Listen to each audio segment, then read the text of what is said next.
네, 스튜디오 100으로 요즘에 제가 종교 생활을 하다 보니까 이제 그 많은 신앙에 대한 때로는 회의도 있고 때로는 또 이렇게 기쁨도 있고 한데 그 중에서 이제 이 원죄론이라는 것이 굉장히 중요하기 때문에 이 원죄론에 대한 내용을 가지고 제가 조그만 논문을 하나 써봤습니다. 신학지에서 오케이 할지는 모르겠지만 그걸 써서 하는데 여기 책의 제목이 책은 아니고 논문에 원죄론의 그 아브라함적 계보, 아브라함적이라는 것은 이제 예수님 오기 전에 2000년 전에 아브라함이라는 위대한 선지자가 태어나서 이제 많은 메시지에 쓰잖아요.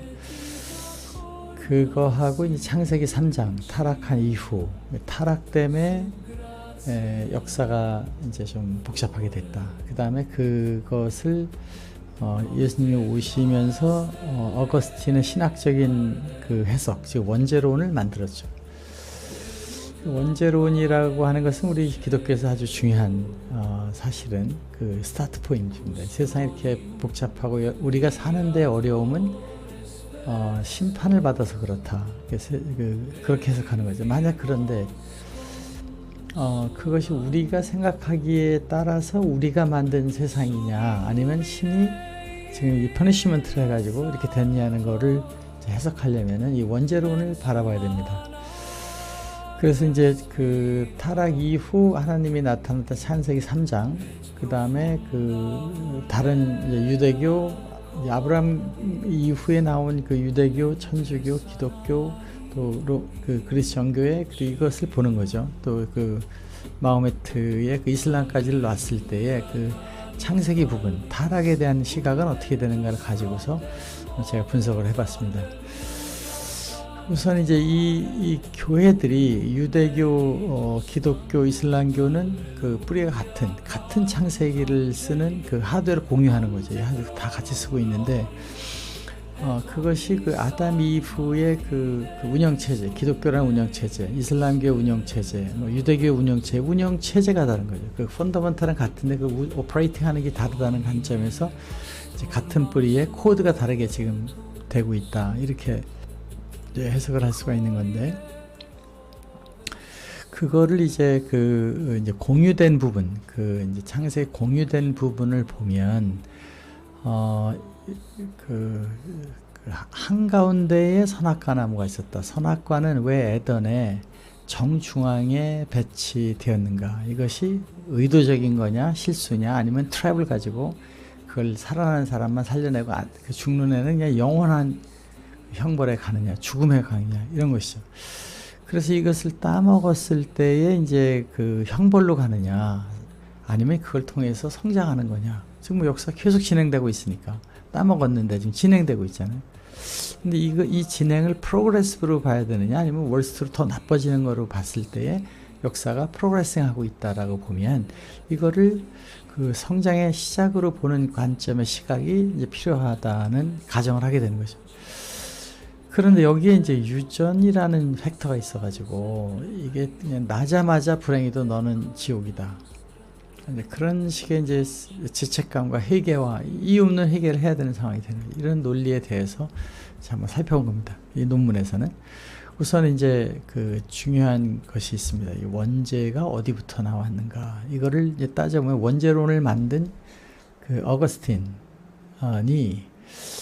이제 그 컨스탄틴의 사도신경이 나오잖아요. 컨스탄틴 신조 사도신경이 나올 때에 성령으로 잉태, 고난으로 십자가, 그리고 부활 재림으로 가고 있는데 그 논리에서 재림에서 구원하려고 그러면 아니 예수님 고생해서 돌아가셨는데 타락한 걸 어떻게 해결해야 되느냐. 그걸 이제 원죄론이 있어서 이렇게 원죄가 생겼으니까 하나님이 이제 믿으면 구원한다는 논리를 만든 것이 사도신경의 이제 컴플리트 버전, 기독교의 핵심 그 논리가 된 거죠.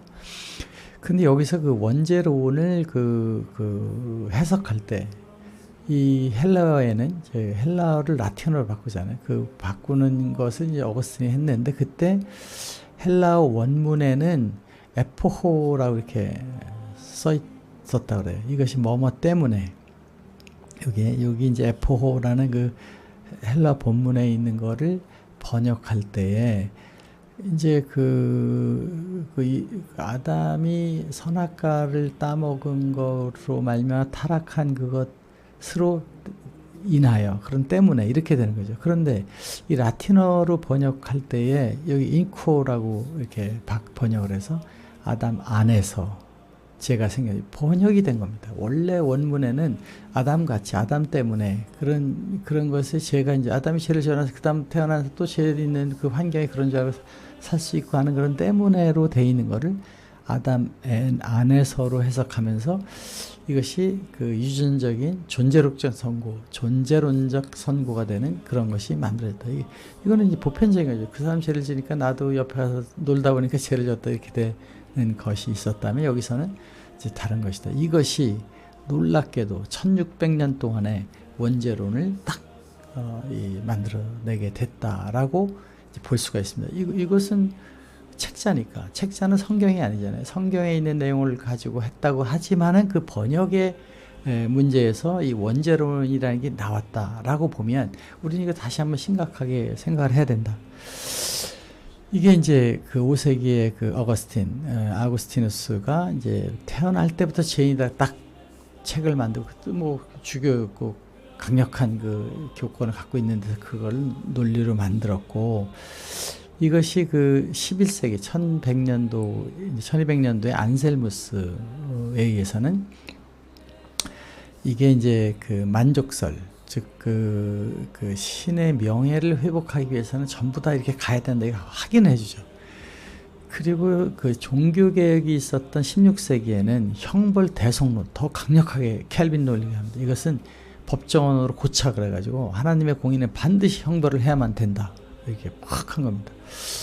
그럼 우리가 항상 기도할 때 시작할 때 사랑의 하나님, 사랑이 많으신 하나님, 사랑이 가득하신 하나님이 이 법정에서 아주 그 무서운 분이 돼가지고 이 형벌 대속 예수님이 대속하지 않고서 이건 해결할 수가 없고 단체로 그것을 잘못했다고 가야 된다 이렇게 나오면서 태생적 형벌 시스템으로 이것이 이제 법정화로 조립이 되는 과정을 거친다 이렇게 저는 이제 생각을 한 것입니다.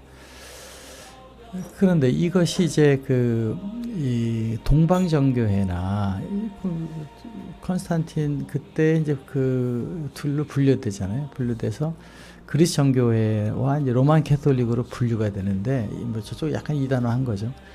그때의 나간 이제 같은 뿌리가 같은 거 예수님을 믿던 데서 뿌리가 다른 그쪽에서는 뭐가 되느냐면 이 길트라는 부분 이제 유전적인 걸 볼 때 동방정교회는 조상의 죄로 조상들이 죄를 자꾸 져가지고 이거를 가진 그 질병으로 본 겁니다. 질병 병도 자꾸 연계되는데 그거를 이렇게 우리 하면 안 돼 하는 거를 보는 것이 동방정교회의 해석이고 이거는 그 면죄부 너 죄 졌으니까 너는 이제 조상보다 죄가 졌으니 그게 아니라 이제 고쳐 나가야 된다는 걸 본 것이 똑같은 성경에서 구약과 신약의 예수님 말씀하는 동방정교회 천주교의 두 개의 분파 중에 하나에서는 사이도 좋았잖아요. 거기서는 이것을 그렇게 보지 않았다는 것입니다. 또 그 유대교 하면 뭐 우리 당연히 유대교에서 다 나왔으니까 유대교에서 원죄가 있느냐 여기에 그 명시적으로 거부하고 있습니다. 그 유대교는 그거 없습니다. 영감을 주시면 내가 나가고 하나님 만들어 놓은 다음은 이제 우리가 합니다라는 개념이 이제 유대교인 성인식에서 그렇게 나오죠. 선악과 사건은 우주적 본성에 아예 그 잘못된 것이 아니라 개인의 실수의 조건의 변화가 됐다라고 보면서 이체르의 이원론, 즉 인간은 선한 충동과 악한 충동이 동시에 보여 선악과를 따먹고 싶으냐 따먹지 말라라는 것이 동시에 부여해서 악한 충동은 제거, 뱀이니까 하지 말고 또 그 생명의 에너지로 그걸 통해서 바라보는 것이 맞다. 그래서 이 테슈바라고 이제 그 표현하는 유대교의 얘기는 구원 방식은 돌이킴, 회심, 중보자 없는 직접적인 내가 그런 거 가지 않고 옳은 방향으로 가는 직접적인 궤도 수정이 선악과를 보는 시각이 다르고 원죄라는 것은 인정하지 않는다는 것입니다. 그리고 이제 그 이슬람교 여기도 뭐 아브라함 파잖아요. 그 구약을 가지고 있고 거기에서도 보면 여긴 또 더 놀랐습니다. 성경에 이제 그 외경들까지 다 넣어가지고 아담은 하나님 나타날 때 가리면서 즉시 해결을 했고 완전히 용서를 받았다. 이렇게 토란에 그 뭐죠 그 이스라엘 성경에 나오고 후손에게 그 잔여물은 아예 없다. 리셋했습니다. 회개했으니까 완전히 제로로 돌아가는 그렇게 됐다. 이게 이제 피트라 그래서 인간이 태어날 때 지닌 순수하고 온전한 본성은 피트라다. 칼리파, 에덴 추방은 형벌이 아니고 지구를 다스릴 때 대리인으로 파송된 예정된 임무의 실행이라고 보는 시각이 다르다는 거예요.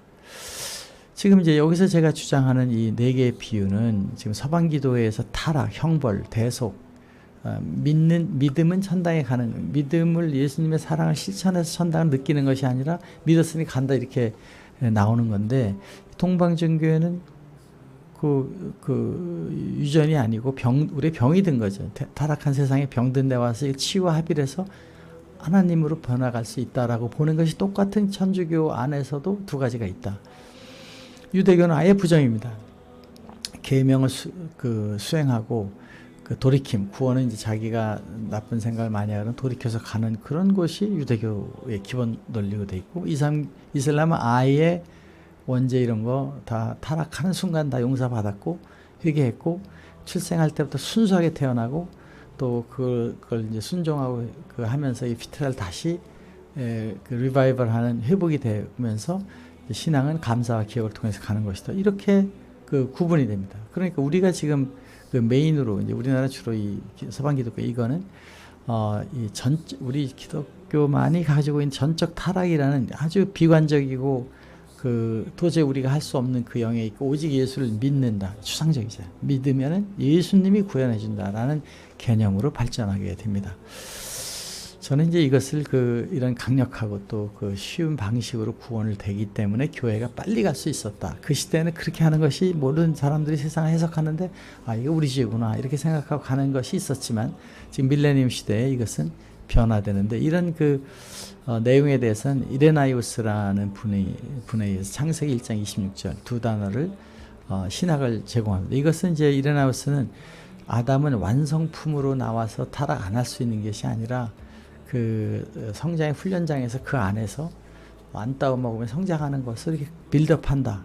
그래서 자유의 의지를 통해서 완전한 성장한 나무로 가는 모델을 그 2세기에 벌써 이렇게 얘기한 사람이 있었던 거죠. 그런 데서 출발했지만 이것은 이제 에덴 신학, 제가 지금 얘기하는 거는 제가 그 에덴 신학 무슨 분파가 아니라 인공지능이 자꾸 에덴 신학이라고 불러요. 그래서 이제 에덴 신학인데 이것은 아우구스티누스의 그 해석, 그 당시에 그렇게 해석했던 그것을 이제는 조금 더 새로운 그 시점으로 봐서 우리는 하나님의 사랑 속에서 오직 사랑 속에서 심판과 구원의 내용이 심판과 구원 과정은 나쁜 데 가면 약간의 매를 줘서 다른 데로 가라는 그 사랑의 채찍으로 보는 해석을 하는 것이 에덴 신학의 핵심 명제가 되고 이 원죄론이 우리가 지금 믿어오는 것의 그 장벽이 뭐냐 연좌제라는 것 자체가 모순이다. 이건 형법적으로도 모순이죠.